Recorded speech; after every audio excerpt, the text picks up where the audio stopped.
In my previous video, I showed you the most reflective surface on Earth that's about 99.5% reflective. But is it possible for something to be 100% reflective? Well, actually it is, and it's not that hard to do. This water can actually become 100% reflective when viewed from the right angle. For example, if we look at the surface of the water from below, at this angle we can see right through it. But suddenly when we hit a certain angle called the critical angle, it becomes a perfect mirror. And it truly isn't letting any light through. So it's really weird. We can see into it, but the light can't escape from it. So at this angle, you can see the laser coming up here, and it's exiting the water and shining on the background here. Some of it's being reflected, but not a lot of it. So watch how bright this part of the laser gets after I reach the critical angle. So this isn't the critical angle, but then bend it a little bit more. And now this beam here is just as bright as this beam, which means the reflection is just as bright. So it's perfect reflection. This is called total internal reflection. It happens when light's going from a denser material with a high refractive index to a less dense material with a lower refractive index. But only past a certain shallow angle will it occur. In fact, this is how they make diamonds look so bright and shiny. If you angle the cuts at the right way, the light doesn't just exit the bottom of the clear diamond, but it gets reflected off the bottom cuts as though they were mirrors. And it makes it easy to do with diamonds because they have such a high refractive index, so the angle doesn't have to be as shallow for the light to reflect off it like it's a mirror.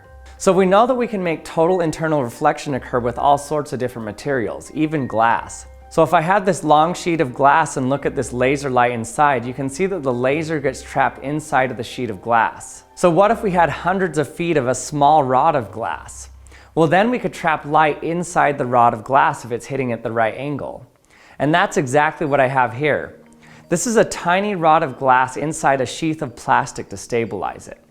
The glass inside has a tiny diameter, about 1/10 the size of a human hair. So in order to get my laser light into this tube, I need to focus this laser light. See how big that is? Way bigger than 1/10 the size of a human hair. So I need to focus that all down into a very small diameter. So I have a lens on this one that focuses the laser light down. So it's spread out here, but that's because it's past its focal point. The focal point is right to where it exits the laser right there, a very small focal point.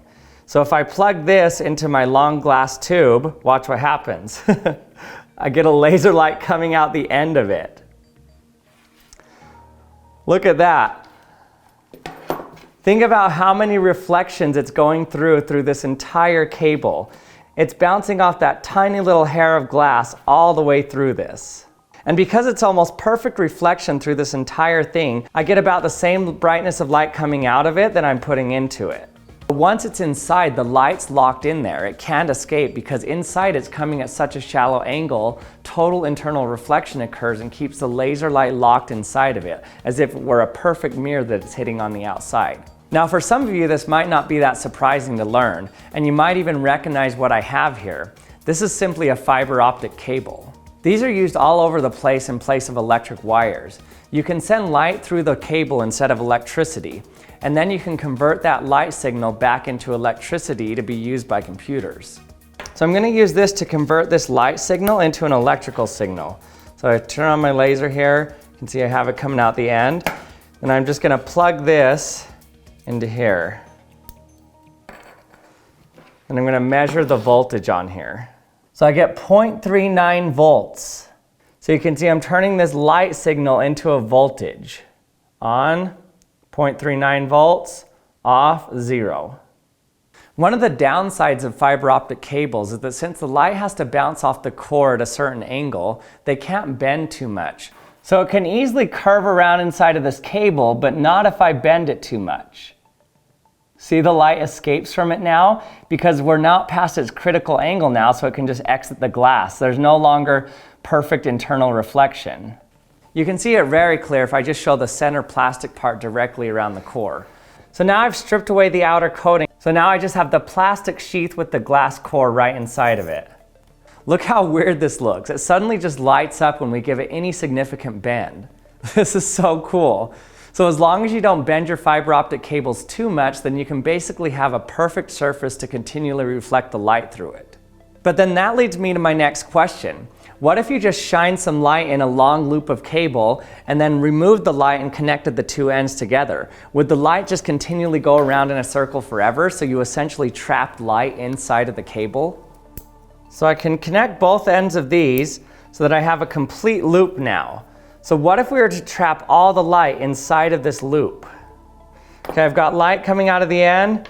Now I'm gonna hurry and take it off and plug it in. I get it?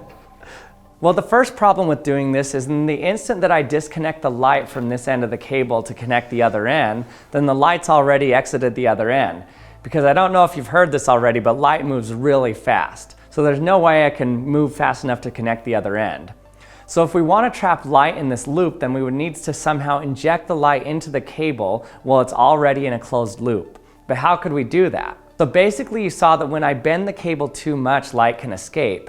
But if light can escape, that means that light can also enter it as well. So if I just open this cord up so we have access to the sheath core here, then I can inject the light into the cable so that it comes out both ends. So I'm going to put this bent piece right in front of the bright flashlight, and I'm going to show you on my cell phone camera here how it lights up the center here. So you can see that light is entering from here.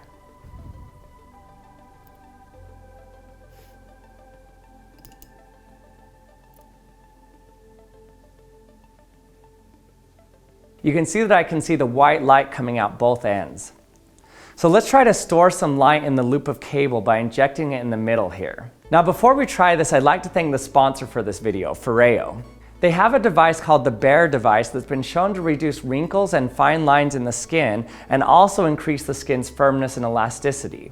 But how could it do this? Well, what you do is you apply a serum to the areas you want to treat, and then you massage with the Bear device. Now this device actually delivers painless microcurrents or mini shocks to your skin.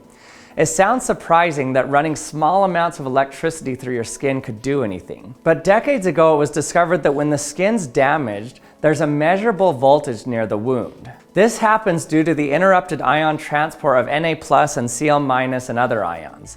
So the wound site acts like a cathode. So wound healing cells know to migrate to the areas of the skin that act like a cathode or an anode. So basically by applying voltages to the skin, you can send wound healing cells to those areas. So wound healing techniques like this have been used for decades, but Foreo made a device that's much more manageable for everyday uses and combined it with their skin serums to try to reduce the signs of aging. From the studies I've seen with their device and the reviews online, it's pretty clear that the device does a good job. So if you want to try it out yourself, you can click the link in the description to get 21% off your Bear device. And now let's get back to our experiment. So let's try to inject some light into our cable here. Okay, we've got it connected on both ends, so it's a continuous loop.